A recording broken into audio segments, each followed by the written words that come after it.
Um dos maiores problemas que temos em relação à adaptação dos aparelhos ortopédicos funcionais, principalmente os aparelhos de classe 2, está relacionado à produção da mordida construtiva, né, de avanço mandibular, porque em algumas situações alguns detalhes passam despercebidos e com isso o aparelho ele vem então não ser um aparelho bem adaptado, talvez um aparelho que não vai ter uma resposta funcional ideal para aquele determinado caso.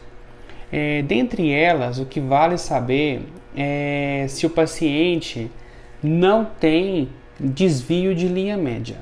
Porque se ele tiver desvio de linha média, você, com o avanço mandibular, pode se preocupar e, através dos estudos de planejamento, ver se é possível corrigir o desvio de linha média através do avanço mandibular, se é favorável isso, ou se não é favorável. O que acontece é que, muitas vezes, o paciente não tem desvio de linha média e acaba que o ortodontista ele faz um avanço mordendo na cera desviado. E aí envia para o laboratório, o técnico de laboratório vai construir então um aparelho com a mordida construtiva com o desvio de linha média, sendo que o paciente não tem o desvio de linha média. Então muitas vezes o técnico, quando ele é muito assim, um técnico criterioso, ele olha a mordida em oclusão habitual, depois ele encaixa a mordida construtiva que o dentista fez e observa se não houve esse desvio de linha média. Então é muito importante que o ortodontista então marque na boca do paciente com canetinha a linha média, dá um espelho de mão para o paciente para quando for fazer o registro na cera, esse paciente morda nessa cera coincidindo esse marcado, para que não haja então esse desvio que pode desfavorecer aí toda a situação. Bom, a segunda coisa que eu quero dizer é o seguinte: antes de fazer o avanço da mandíbula do paciente, ou seja, a mordida construtiva, realiza-se então uma simulação. Peça o paciente para avançar a mandíbula e você vai observar então qual foi a alteração vertical, que tanto que abriu de espaço entre molar, ou seja, eu coloquei a mandíbula em posição ideal que eu quero, tá? Conforme preconiza lá a técnica que eu vou usar, o aparelho, se é um Bionator, se é um Herbert, se é um Bingler, não sei. Então, você simplesmente vai fazer a simulação de avanço e vai verificar que espaço interoclusal vai abrir. Então, é nesse espaço interoclusal que você deve se preocupar com a espessura de cera que você vai utilizar para elaborar então a sua mordida construtiva.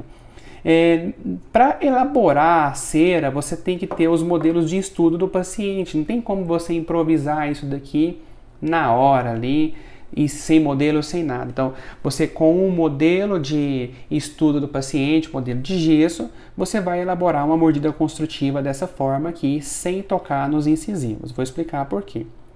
Bom, aqui foi utilizado uma lâmina de cera 7, tá? Um quinto da lâmina foi cortado, nós posicionamos o modelo, cortamos aqui nas laterais com o Lecron e utilizamos aqui então essa cera de registro oclusal em tablete, que ela tem uma densidade muito boa, você pode comprar ela, você quebra aqui então assim dessa forma, igual um tablete de chocolate, e coloca em cima dessa lâmina aqui, corta com Lecron, gruda aí com espátula quente, e é isso daí. A gente tem que ter em consideração aqui que essa cera não pode invadir o espaço aqui do último molar presente, ou seja, se tiver só o primeiro molar permanente presente, você vai vir só até a metade dele, por conta do efeito tesoura. Então essa cera não pode vir muito no espaço distal aqui, porque senão vai superdimensionar e o paciente vai ficar então aí totalmente desorientado com aquele volume grosso de cera lá na região de último molar, lá, atrapalhando você fazer o seu registro. E por que a cera não pode tocar nos incisivos?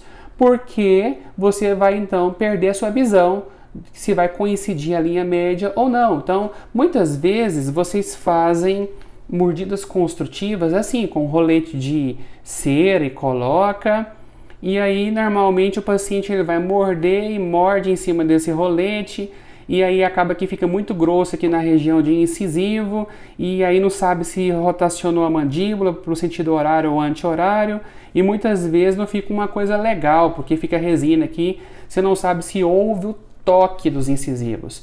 Então, policiar o toque dos incisivos, fazer uma mordida construtiva de uma forma que haja toque é fundamental, porque esse toque incisal ele vai gerar estímulos neurooclusais, né? E simplesmente é uma referência que o paciente tem para avançar a mandíbula e tocar incisivo. Porque muitas vezes o motivo de quebra de dispositivo Herbert, de bionato, estabilidade, tudo, está pelo não toque dos incisivos. Então, uma vez que o paciente, simplesmente você marcou na boca do paciente a linha média, você dá um espelho de mão para ele, ele vai avançar, morder com esse toque aqui incisal, de uma forma que o terço palatino, entendeu? Os incisivos aqui, o terço incisal, ele fica escondido, o terço incisal vestibular dos incisivos inferiores fica escondido, ou seja, tocando aqui no terço incisal palatino dos incisivos superiores. Então, o paciente morde e então o terço incisal vai ficar acoplado dessa forma aqui assim, vestido dessa forma. E aí você observa que na região posterior aqui, na região distal, não tem muita cera e com isso não vai superdimensionar essa região aqui, né, de efeito tesoura, e com isso o paciente consegue fazer uma mordida construtiva de uma forma super harmônica e tranquila. Olhando por dentro, a língua vai estar aqui, então ele segura com a própria língua essa base de cera aqui. Então normalmente quando você faz essa mordida construtiva em cera, no modelo de trabalho, no modelo de estudo, você já aperta ela na oclusal, que ela já cria a referência da oclusal superior. Então, quando você chega e adapta essa mordida de cera na boca do paciente, na parte superior, ela já fica com estabilidade, porque ela já tem a impressão oclusal dos dentes superiores, e aí a língua segura ela aqui, ela já fica presa na arcada superior, o paciente vem, avança e encaixa a mandíbula e fica uma situação super tranquila de fazer isso daqui. Então, esqueçam essa forma de fazer aqui, porque o principal problema disso daqui está nessa relação aqui de toque incisal, que é fundamental para os tratamentos de classe 2. Então, essas dicas, esses macetes para construir aí essa mordida construtiva é muito bacana. Eu, depois de muitos anos rodando o mundo inteiro aí, que eu fui aprender a fazer isso e poder conseguir passar essa informação para todos os ortodontistas aí que seguem o meu trabalho. Eu espero que você gostou aí dessa nova forma de fazer mordida construtiva.